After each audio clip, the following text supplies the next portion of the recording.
Hello students, welcome back. देखिए, आज हम पढ़ने जा रहे हैं चेंज इन सप्लाई और चेंज इन क्वांटिटी सप्लाइड। इनमें क्या डिफरेंस होता है देखिए। First of all you remember, change in supply को हम शिफ्ट इन सप्लाई कर्व भी कहते हैं और चेंज इन क्वांटिटी सप्लाई को मूवमेंट अलोंग सप्लाई कर्व कहते हैं। स्टूडेंट, चेंज इन सप्लाई में प्राइस जो रहता है ना कमोडिटी का, वो सेम रहता है, और चेंज इन क्वांटिटी सप्लाई में प्राइस कमोडिटी का वो क्या होता है, चेंज हो जाता है। ठीक है, ये सबसे बड़ा डिफरेंस है। फर्स्ट ऑफ ऑल तो अगर भाई हमारी जो क्वांटिटी होती है, प्राइस और क्वांटिटी दो ही चीज़ होती हैं सप्लाई में। अगर हम सप्लाई के बारे में पढ़ रहे हैं, देखिए स्टूडेंट, जो सप्लाई होती है हमारी वो दो चीज़ों से कैलकुलेट की जाती है, एक तो प्राइस और एक क्वांटिटी। ठीक है, अब इसमें क्या पढ़ रहे हैं हम, चेंज इन क्वांटिटी और चेंज इन क्वांटिटी सप्लाइड। अब इसमें क्या है, मैंने इसमें बता दिया, प्राइस जो है सेम रहता है। प्राइस अगर सेम रहता है तो इसमें हम लिखेंगे price of commodity remain same. First of all इसी के अकॉर्डिंग लिख देंगे आप, price of commodity remain same due to change the other factor change हो गए। ठीक है, जैसे नंबर ऑफ फर्म्स चेंज हो जाए, गोल ऑफ फर्म्स चेंज हो जाए, गवर्नमेंट पॉलिसी चेंज हो जाए, टेक्निक चेंज हो जाए, इस टाइप से। ठीक है, other thing change the other factor when supply rises और falls, it is called change in supply.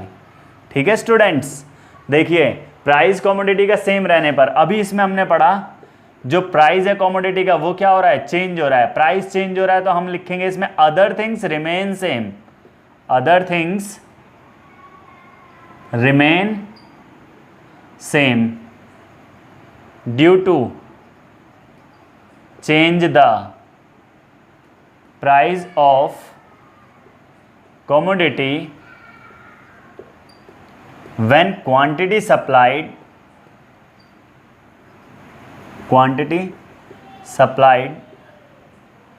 rises or falls, it is called change in quantity supplied। ठीक है स्टूडेंट्स, इसे हम चेंज इन क्वांटिटी सप्लाइड कहेंगे। मैंने अभी आपको इसमें बताया प्राइस सेम रहते हैं इसमें। ठीक है, इसी के अकॉर्डिंग इसका एक दूसरा नेम होता है, इंक्रीज इन सप्लाई के नाम से पढ़ोगे आप इसे, इंक्रीज इन सप्लाई, और या फिर डिक्रीज इन सप्लाई। ठीक है, लेकिन इसको आप पढ़ोगे एक्सटेंशन इन सप्लाई के नेम से, एक्सटेंशन इन सप्लाई, और कॉन्ट्रैक्शन इन सप्लाई के नेम से पढ़ोगे, कॉन्ट्रैक्शन इन सप्लाई। ठीक है स्टूडेंट्स, देखिए इंक्रीज कैसे इसे समझे, इंक्रीज को फर्स्ट ऑफ ऑल आप इसमें प्राइस जो है ना कमोडिटी का वो सेम रहने देंगे। ठीक है, प्राइस 10 और 10 प्राइस सेम है, लेकिन फिर भी क्वांटिटी बढ़ गई। ठीक है, तो इसे हम क्या कहेंगे, increase in supply, increase in supply. Price same commodity का, लेकिन फिर भी क्वांटिटी डिक्रीज हो गई, तो इसे हम डिक्रीज इन सप्लाई कहेंगे। ठीक है, लेकिन इसमें अलग होगा, इसमें प्राइस चेंज होगा। अगर प्राइस 10 था 30 हो गया, तो 100 क्वांटिटी सेल करी जा रही थी, लेकिन 300 कर रहे हैं हम, तो इसे हम क्या कहेंगे, extension in supply, extension in supply. क्यों, क्योंकि इसमें प्राइस की वजह से चेंज आ रहा है, प्राइस फॉल हो गई तो सप्लाई भी फॉल हो गई, तो इसे हम कहेंगे contraction in supply, contraction in supply. ठीक है स्टूडेंट्स, देखिए ये हमारा है कॉन्ट्रैक्शन इन सप्लाई। अब इसके बाद इसे डायग्रामेटिकली आप समझ सकते हैं। देखिए इसकी हमें कोई नीड नहीं है अभी फिलहाल, डायग्रामेटिकली ऐसे ही हम चल रहे हैं बिल्कुल। क्वांटिटी और प्राइस, ठीक है, ये चेंज इन सप्लाई का है स्टूडेंट्स, ये है चेंज इन, चलो मैं लिख दूंगा डायग्राम में ही, एस एस। ठीक है, प्राइस कॉमोडिटी का सेम, प्राइस सेम, लेकिन प्राइस सेम रहने पर भी सप्लाई क्या हो गई, राइज हो गई। ठीक है, प्राइस सेम लेकिन सप्लाई राइज हो गई, तो इसे हम क्या कहेंगे, increase in supply, increase in supply. ठीक है, प्राइस सेम लेकिन सप्लाई क्या हो गई, डिक्रीज हो गई। ठीक है, क्वांटिटी क्या हो गई, डिक्रीज हो गई, तो इसलिए इसे हम कहेंगे डिक्रीज इन सप्लाई।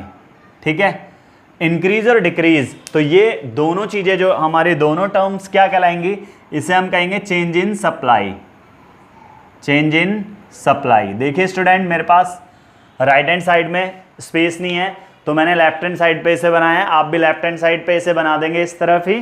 ठीक है, और राइट हैंड साइड पे नेक्स्ट वाला डायग्राम बना देंगे, ये जो मैं अब नेक्स्ट बना रहा हूँ। ठीक है, स्पेस ना होने की वजह से मुझे ऐसे ड्रॉ करने पड़े, जिससे कि आप इजीली डिस्टिंग्विश कर सकते हैं इसे, क्वांटिटी और प्राइस। इसमें सप्लाई कर्व सिंगल ही रहता है।